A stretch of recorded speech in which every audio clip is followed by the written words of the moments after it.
The most dangerous part of going no contact with a narcissist is not the silence.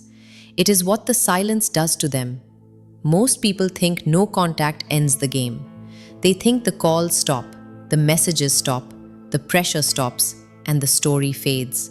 But for a narcissist, your silence is not just distance, it is a direct threat.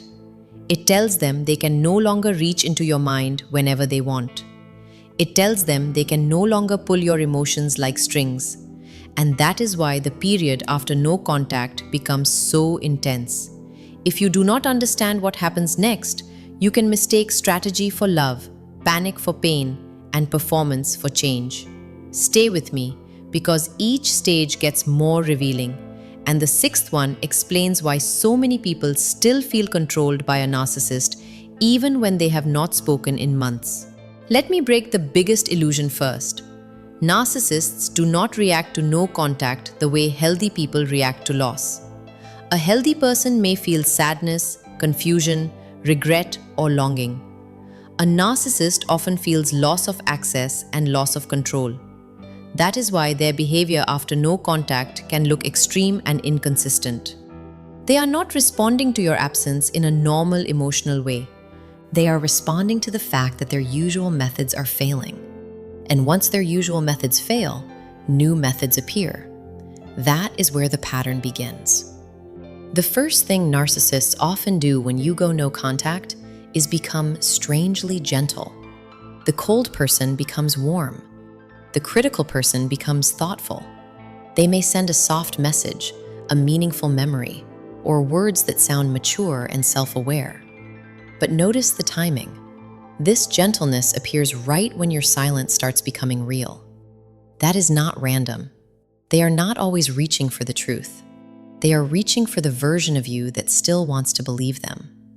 If anger pushed you away, perhaps tenderness can pull you back. Many people think this means change. Very often, it only means a new method. The second thing they do is test the edges of your silence. They do not always come through the front door. Sometimes they send a small message that looks harmless. Sometimes they ask a practical question they could answer themselves. Sometimes they use a birthday, a holiday, or a random memory as an excuse to touch the line without appearing obvious. This is not always about reconnecting. Many times it is about measurement. They want to know whether your boundary is emotional or permanent. They want to know whether one message can still change your breathing, interrupt your day, and reopen the mental room you were finally trying to close. When you understand this, their contact starts to look different. It is not innocent. It is a pressure test. The third thing narcissists do when no contact begins to hurt them is turn themselves into the injured one. Suddenly, the story shifts. The same person who once ignored your pain now speaks as if they are the one carrying all the damage. They may tell people they are confused, shocked, abandoned, or deeply hurt by how cruelly they were cut off. This works because it attacks your empathy. If you are a person who still tries to be fair, this stage can pull at you hard. You start wondering whether you were too harsh. You start remembering their wounds. You start questioning whether silence made you the villain. But that emotional shift is exactly what they are trying to produce. If they can no longer control you with authority, they may try to control you with guilt. And guilt is one of the strongest doors back into a toxic bond. The fourth thing they do is bring other people into the space you were trying to protect. This is where no contact stops feeling private. Mutual friends start acting strange. Family members ask careful questions. Someone tells you they heard you were being cold, unstable, selfish, or impossible to deal with. This is not just talking. It is narrative control. The narcissist knows that if direct access is blocked, indirect access can still work. If they can no longer enter your mind through conversation, they may try to enter it through reputation. They may not need everyone to hate you. They only need enough confusion around your name to make you feel exposed. The reason this hits so deeply is because human beings are wired to care how they are seen by the people around them. A narcissist understands that social pressure can sometimes reopen a door that personal contact could not. The fifth thing narcissists often do is become dramatically unpredictable. One day they seem calm, the next day they seem furious. Then they vanish. Then they post something designed to sting. Then they seem spiritual and above the conflict. This is not emotional growth, it is emotional smoke. Unpredictability keeps you mentally hooked because your brain keeps trying to decode what is happening. That is exactly the trap. The more your mind circles them, the less distance no contact is actually creating inside you. A narcissist does not always need your reply to control your focus. Sometimes they only need your confusion. Now we come to the sixth thing, and this is the part most people do not understand until much later. When no contact truly blocks a narcissist, they stop trying to control your actions and start trying to control your inner world. This is the real move. They may not speak to you directly at all. Instead, they leave signals, stories, social pressure, emotional bait, and unfinished questions behind them. Why? Because if they can keep you replaying the past, defending yourself in your head, or wondering what they are telling other people, they are still taking up space inside you. And for a narcissist, that still counts as control. This is why some people feel exhausted by someone they have not even spoken to in months. The body may be gone, but the psychological occupation remains.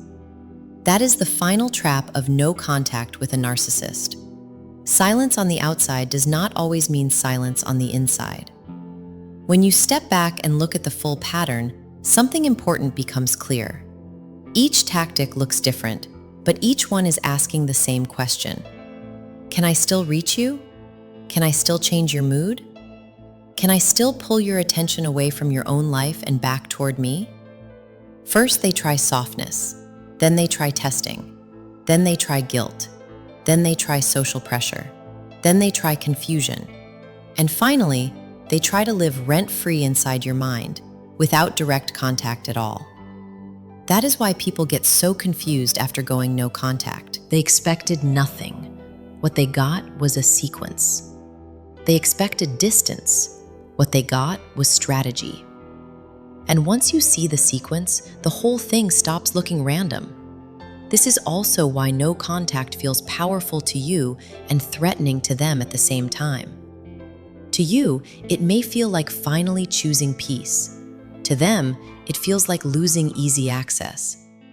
No contact is not just silence. It is the first real sign that your mind may no longer be available on demand. For a narcissist, that changes the balance of power. And when the balance of power changes, behavior changes with it.